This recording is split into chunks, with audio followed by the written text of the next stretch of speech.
Voyons maintenant l'interface de Scratch. L'espace de Scratch est composé de différentes parties. Il y a un espace ici en haut à droite qui représente l'espace de jeu. On a en dessous ce qui représente les objets ainsi que le fond d'écran qui constitue l'espace de jeu.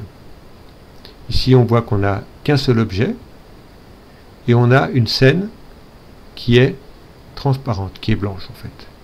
Alors à chaque fois qu'on va sur un objet, il nous a indiqué combien est-ce qu'il y a de scripts.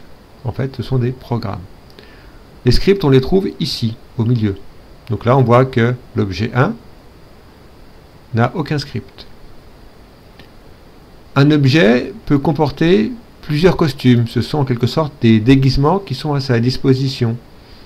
Donc on voit qu'il a deux costumes, le costume 1, le costume 2. On voit que je peux changer celui-ci. On peut lui associer aussi des sons. On voit qu'il y a un son qui lui est associé.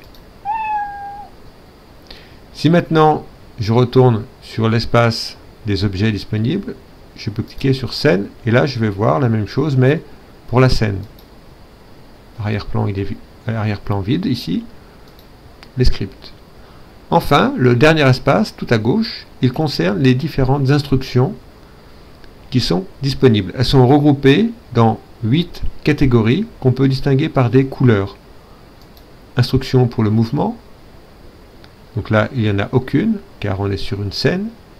Donc si je clique sur l'objet, ici en revanche, on voit qu'il y a des instructions de mouvement qui existent.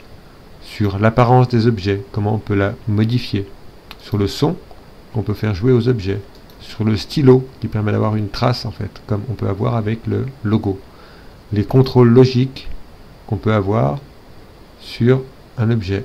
Les capteurs qui sont disponibles, qui permettent d'interagir avec l'environnement du jeu. Les opérateurs, c'est-à-dire les calculs et tests logiques qu'on peut avoir. Et enfin, les variables que l'on peut créer.